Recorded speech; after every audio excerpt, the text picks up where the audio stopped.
Hai,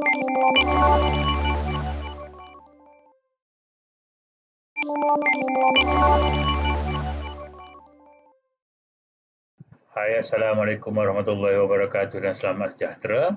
Bertemu kita sekali lagi untuk mempelajari subjek reka bentuk dan teknologi untuk tahun 5 di bawah tajuk 3.0 reka bentuk pengatur caraan, standard kandungan 6.3 asas reka bentuk pengatur caraan dan standard pembelajaran 6.3.3 membezakan struktur kawalan jujukan, pilihan dan ulangan melalui algoritma dengan kaedah Pseudocode dan carta alir.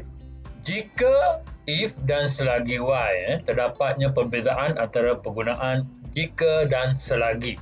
Mari kita tengok apakah perbezaan penggunaan jika dan selagi. Yang pertama, perkataan jika digunakan dalam struktur kawalan pilihan untuk menunjukkan adanya pilihan lain selain daripada pilihan utama.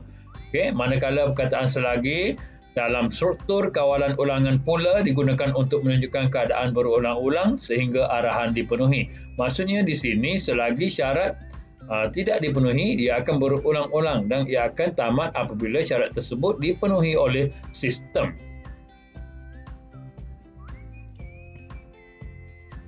Mari kita tengok pula perbezaan struktur kawalan melalui algoritma. Sebagaimana yang cikgu terangkan kepada kamu sebelum ini, algoritma ialah langkah-langkah untuk menyelesaikan masalah ataupun melaksanakan tugasan.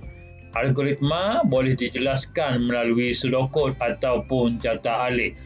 Nanti sekejap lagi kita akan berbincang tentang Pseudocode dan seterusnya kita akan berbincang pula tentang carta alir. Mari kita tengok tentang kaedah Pseudocode.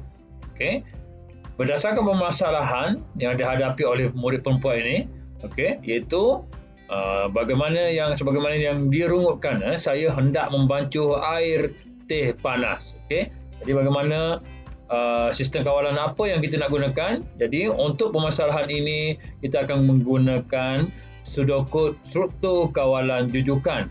Bagaimana Pseudocode-nya? Kita tengok pada permulaannya. Pseudocode tersebut menyatakan bahawa mula, kemudian diikuti masak air, masukkan uncang teh ke dalam cawan, tuangkan air panas ke dalam cawan, masukkan sedikit gula, kacau air dan kemudian tamat.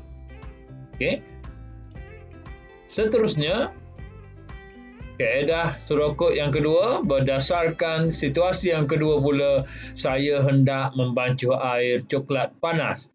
Hendak masukkan susu atau tidak?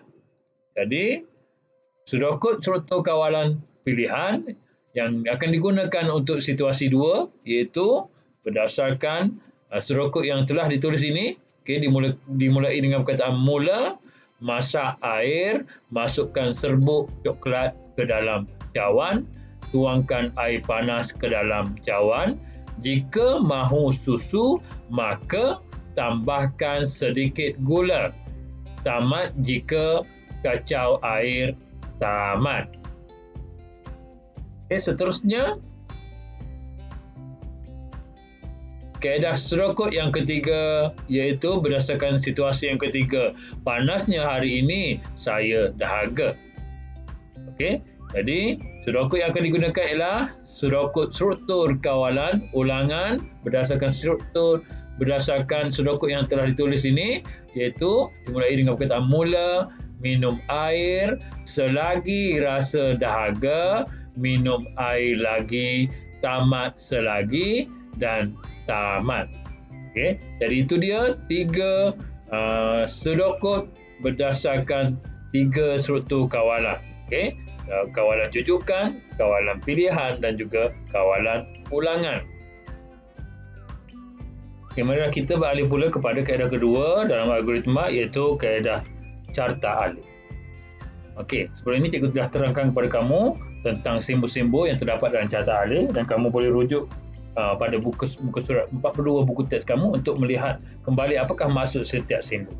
Mari kita lihat carta alir untuk struktur kawalan jujukan. Mula, masak air, kemudian masukkan uncang teh ke dalam cawan, tuangkan air panas ke dalam cawan, masukkan sedikit gula, kacau air, kemudian tamat.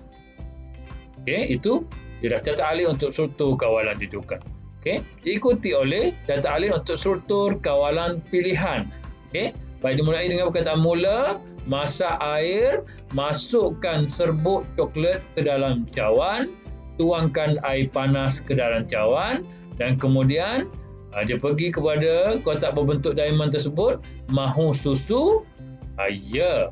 Jika mahu susu, ya. Ini terpulang pada individu lah.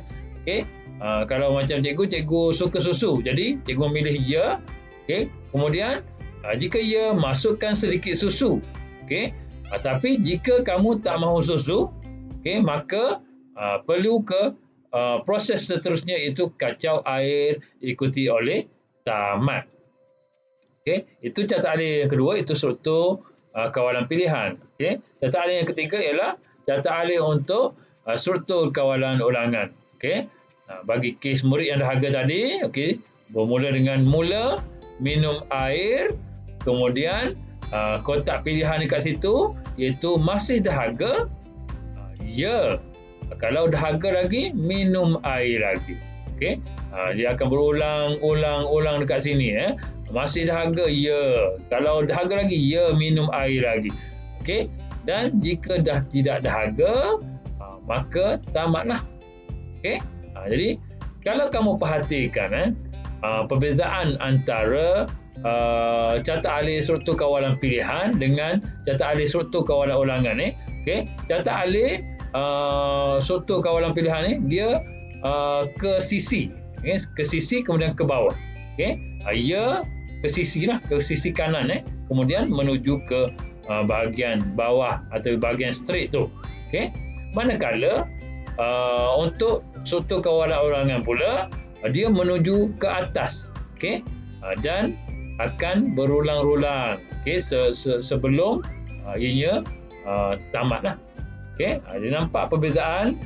Kalau struktur kawalan rujukan dia terus ke bawah, untuk struktur kawalan pilihan dia ada pilihan di situ, dan struktur kawalan ulangan dia akan berulang-ulang sehingga syarat itu dipenuhi.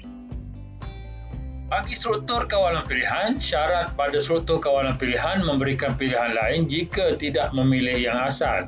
Berdasarkan carta alih untuk struktur kawalan pilihan ini, yang asalnya ialah tidak mahu susu lah.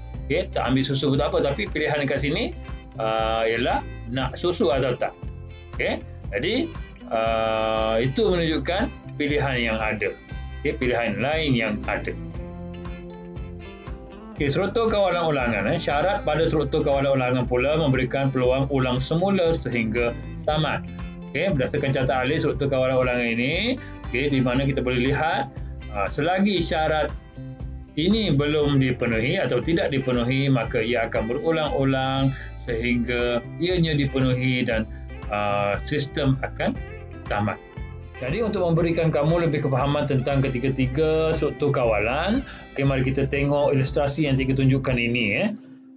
Baik, yang pertama ialah struktur kawalan rujukan. Struktur kawalan rujukan ni boleh difahami seperti sebuah kereta yang dipandu di jalan yang lurus.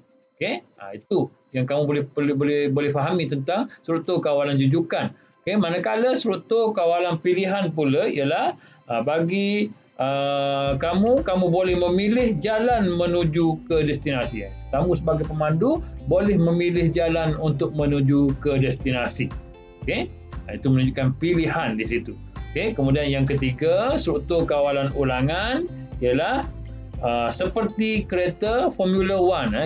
Itu ialah gambar sebuah kereta Formula 1 yang sedang berlumba di litar dan akan berhenti apabila syarat bilangan pusingan selesai.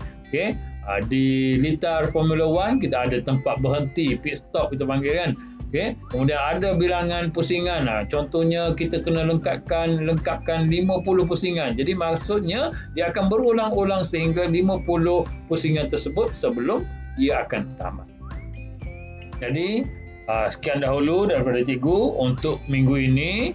Jadi cikgu harap kamu dapat membezakan antara ketiga-tiga jenis struktur kawalan tersebut, dan kita akan menyambung kembali kelas kita pada minggu hadapan. Assalamualaikum warahmatullahi wabarakatuh dan selamat sejahtera.